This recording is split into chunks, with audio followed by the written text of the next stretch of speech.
स्वागत है आपका न्यूज 18 की इस खास पेशकश नेताजी के एक दिन में। आज हम बात करेंगे उत्तर प्रदेश की सियासत में अपना एक अलग मुकाम हासिल करने वाले बाहुबली राजा रघुराज प्रताप सिंह की, जिन्हें देश व प्रदेश में राजा भैया के नाम से जाना जाता है। महज 25 साल की उम्र से 25 साल तक निर्दलीय विधायक रहने वाले रघुराज प्रताप सिंह ने हाल ही में अपनी एक नई जनसत्ता दल लोकतांत्रिक पार्टी का गठन किया है और साथ ही प्रतापगढ़ और कौशाम्बी से अपने उम्मीदवार भी इस 2019 के चुनाव में उतारे हैं। ऐसे में इस चुनाव के दौरान रघुराज प्रताप सिंह की दिनचर्या क्या होती है, किस तरह वो जनसभाओं को संबोधित करते हैं और किस तरह वो अपने विरोधियों पर निशाना साधते हैं, इसको जानने के लिए आज हम पहुंचे हैं कुंडा स्थित उनकी बेटी कोठी पर, जहां से हम उनके साथ चलेंगे और जानेंगे कि किस तरह राजा रघुराज प्रताप अपने विरोधियों पर हमलावर होते नजर आते हैं।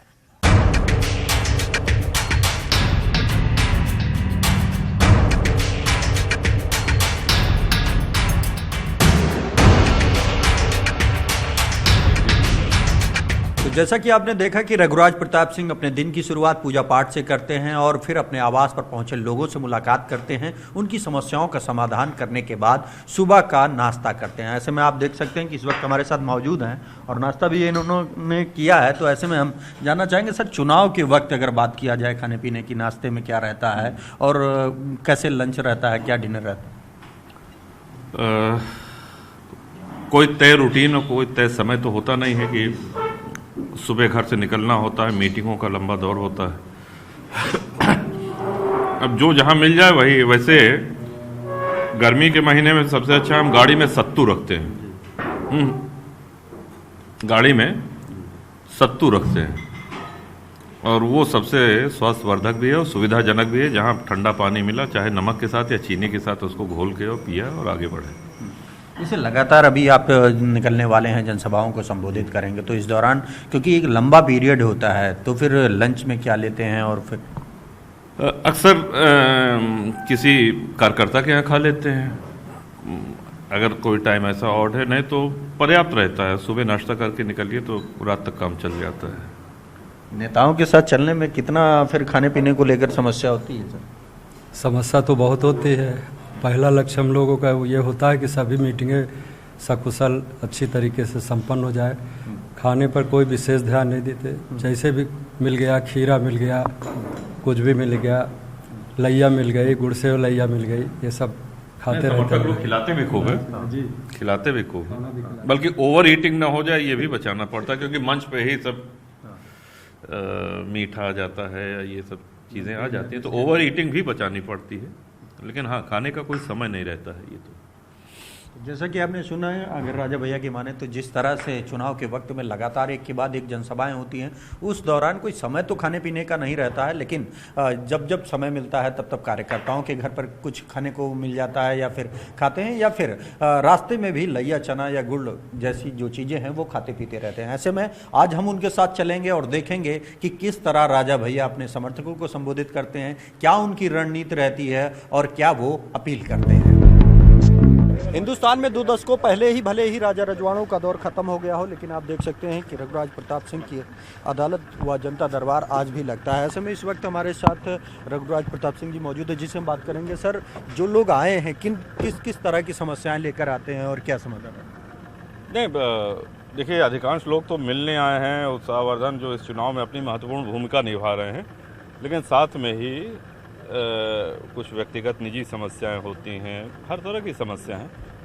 अभी चूंकि सब लोग, जितने कार्यकर्ता, समर्थक और पदाधिकारी हैं, वो सब चुनाव में व्यस्त हैं, तो अभी जनता दर्शन वाला जो कार्यक्रम है वो अभी स्थगित चल रहा है, क्योंकि अभी टाइम नहीं है कि वो एप्लीकेशन को निपटाया जाए और सारी बातें, और अधिकारी भी सब चुनाव प्रक्रिया में लगे हुए हैं। जैसा कि आपने सुना कि जो जनता दरबार है वो यहाँ पर लगता है, लेकिन क्योंकि फिलहाल चुनाव चल रहा है, ऐसे में सुबह होते ही हजारों की संख्या में जो कार्यकर्ता दरबार में पहुँचते हैं, उनसे बात होती है, उनकी समस्याओं का समाधान होता है और फिर उसी रणनीति के तहत राजा भैया अगली चुनावी रणनीति बनाकर काम करते हैं। तो हम उनके साथ चलेंगे और देखेंगे कि किस तरह राजा भैया आने वाले समय में किस तरह वो अपने कार्यकर्ताओं को अगली चुनावी जनसभाओं में संबोधित करते हैं।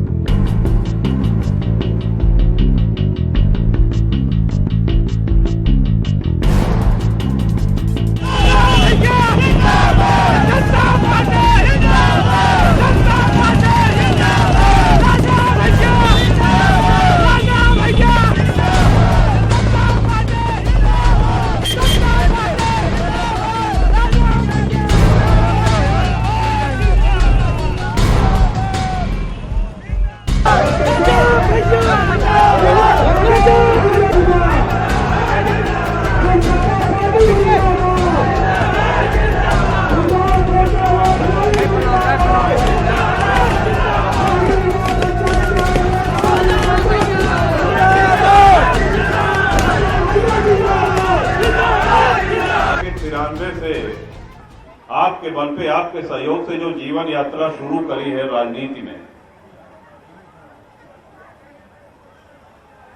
उसमें आपके बुजुर्गों के संस्कार हैं, अवध के संस्कार हैं। हमने मंच से कभी किसी की बुराई नहीं करी, किसी को अपशब्द नहीं कहा, भाषा की, वाणी की मर्यादा को हमेशा बरकरार रखा है।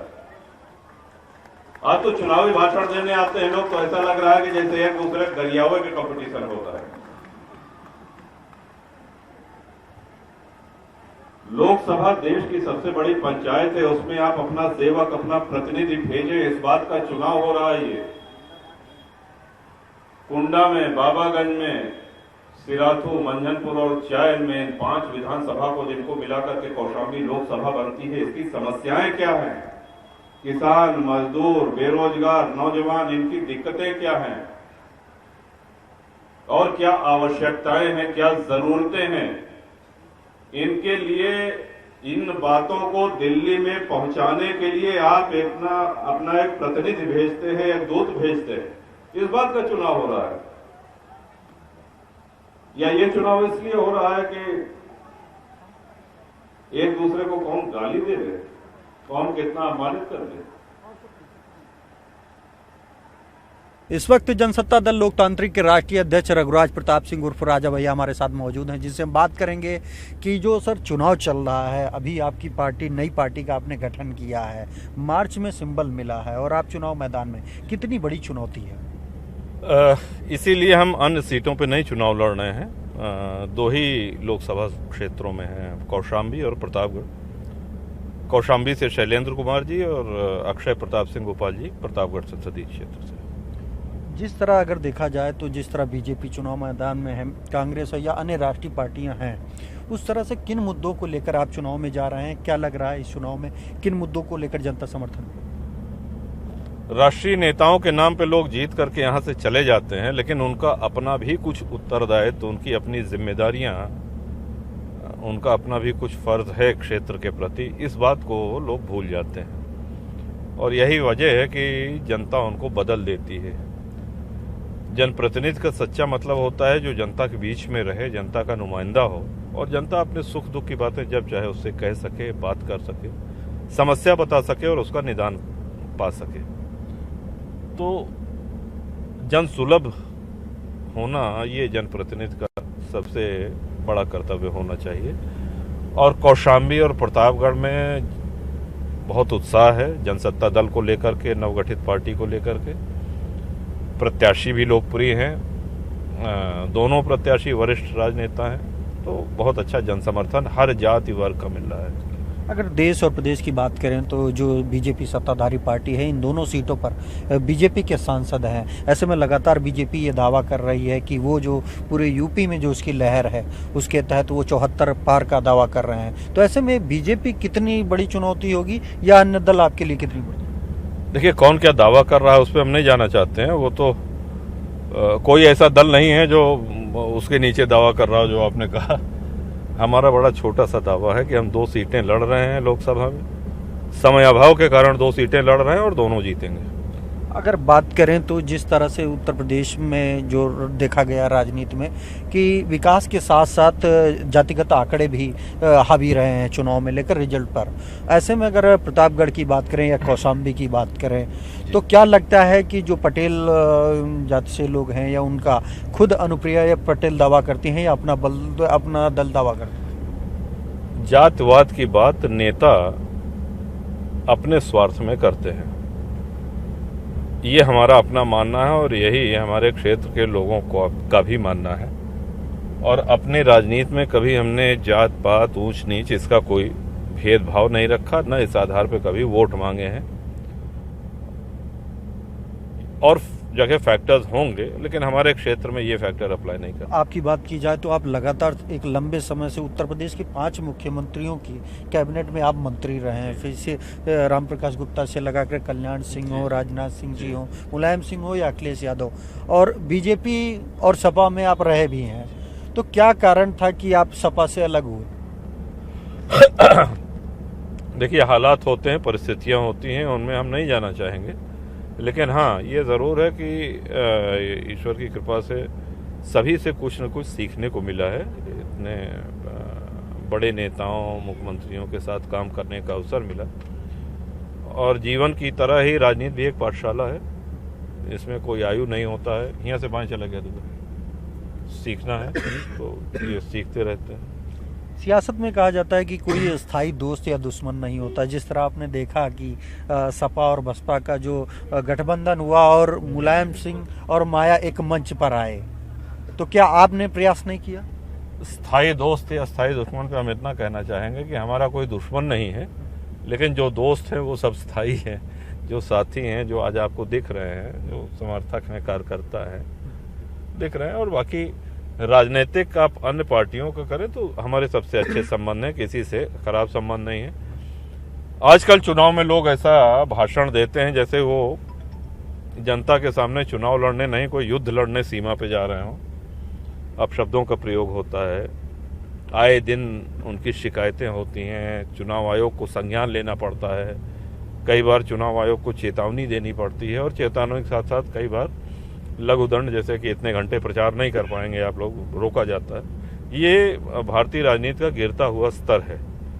अपने राजनीतिक जीवन में हमने भाषा की मर्यादा मंच पे और मंच के नीचे इसको हमेशा बरकरार रखा है।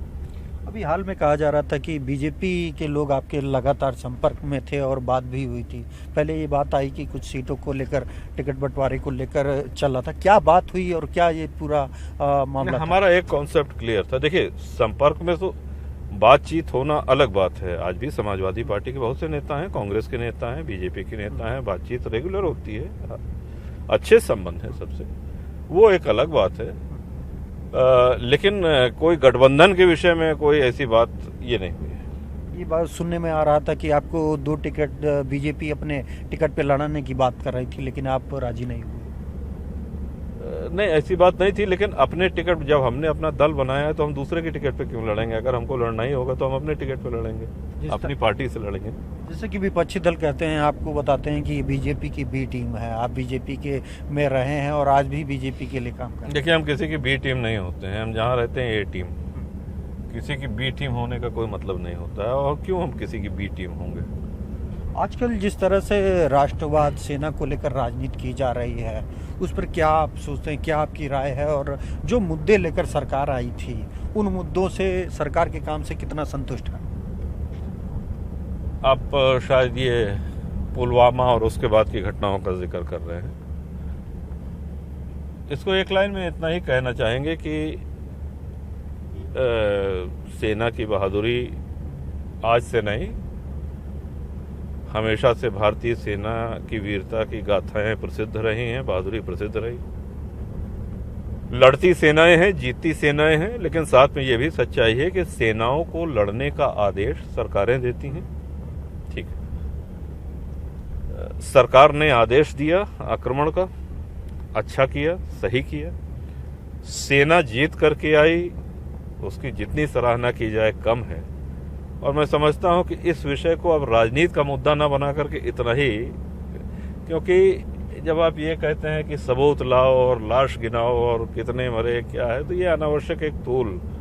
वो सभी बधाई के पात्र हैं जिन लोगों ने प्रत्यक्ष रूप से या अप्रत्यक्ष रूप से यहाँ, जिन्होंने प्लानिंग करी, जिन्होंने इसकी योजना बनाई, तो सभी लोग सराहनीय हैं। और आज देश की जरूरत थी कि एक कड़ा जवाब पाकिस्तान को मिलना चाहिए, एक कड़ा जवाब मिलना चाहिए था और वो मिला। आपको क्या लगता है कि जो ये सपा बसपा का गठबंधन है, इसका कितना असर होगा? ये कितना अपने मकसद में कामयाब होगा? एक सेकंड। हाँ, चला दो बेटे। सपा बसपा गठबंधन आज आपके सामने है, तो हमारे साथ दिक्कत ये है कि इन 2 लोकसभा के बाहर जा नहीं सके बिल्कुल।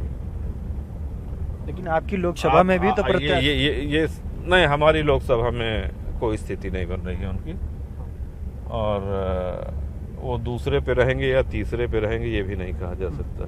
इस बीच कांग्रेस की राष्ट्रीय महासचिव प्रियंका गांधी भी एक्टिव हुई हैं, सक्रिय राजनीति में आई हैं। उनका इस क्षेत्र पर कितना असर पड़ेगा या पूरी यूपी में उनके आने से कितना बड़ा चेंज आएगा? ये जो आपने एक शब्द सक्रिय राजनीति कहा, इसका हम अभी अर्थ समझ नहीं पाए, क्योंकि वो हर चुनाव में प्रचार करने आती हैं, उनकी अपील भी है, ठीक है, आती हैं। अब इस बार क्या वो खुद स्वयं चुनाव लड़ेंगी नहीं लड़ेंगी, ये तो स्वयं, और आकलन तो तभी हो सकता है जब आप एक बार चुनाव लड़ के आइए, 5 साल आपका कार्यकाल कैसा बीता, उसके बाद तो अभी उनको ये कहना कि बहुत अच्छी रहेंगी या बहुत ख़राब रहेंगी, ये हमारे ख्याल से जल्दबाजी होगी। पहले वो जनता की अदालत में आए, वो निर्वाचित हों और 5 साल परफॉर्म करें, फिर ही तो उसके बाद ही तो ये किया जा सकता है कि कैसा आपका प्रदर्शन है। तो जैसा कि आपने सुना कि रघुराज प्रताप सिंह का ये साफ कहना है कि भले ही उनकी पार्टी अभी हाल ही में गठित हुई हो और उसे चुनाव चिन्ह मिला हो, लेकिन जिन 2 सीटों पर जनसत्ता दल लड़ रही है, उन दोनों सीटों पर जनसत्ता दल की ही जीत होगी। ऐसे में हम आगे चलेंगे और देखेंगे कि किस तरह राजा भैया अपनी जनसभाओं को संबोधित करते हैं और किस तरह लोगों से अपने पार्टी के पक्ष में समर्थन की अपील करते हैं।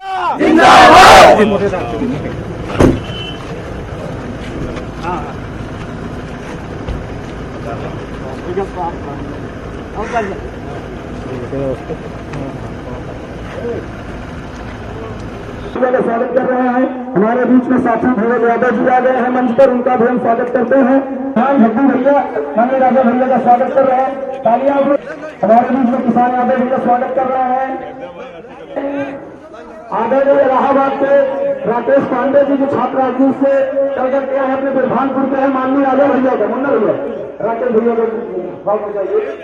जहां एक और राजनीतिक दल, राजनेता इसमें लगे रहते हैं कि कैसे लोगों को लड़ाएं, हमेशा से हमारा प्रयास रहा है कि कैसे लोगों की लड़ाई, विवाद, वैमनस्यता समाप्त करके लोगों को एक करें।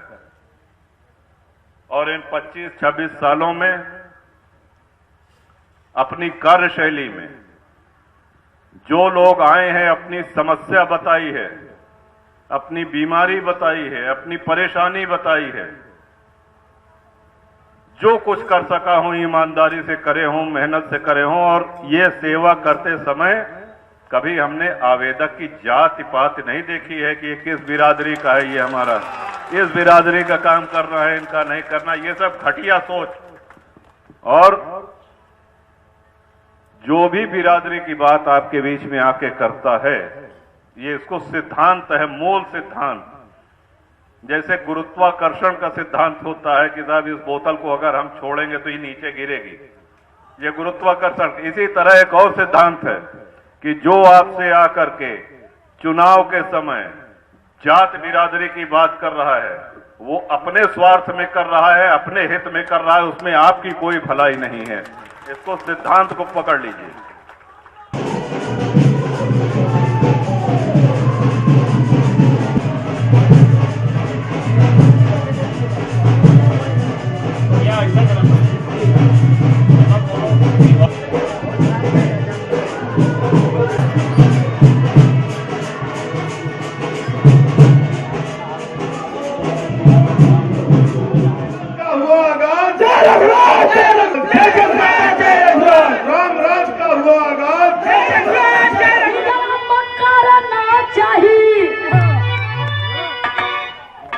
हमारा नेता कैसा होना चाहिए और ही करना चाहिए, साझेदार चाहिए।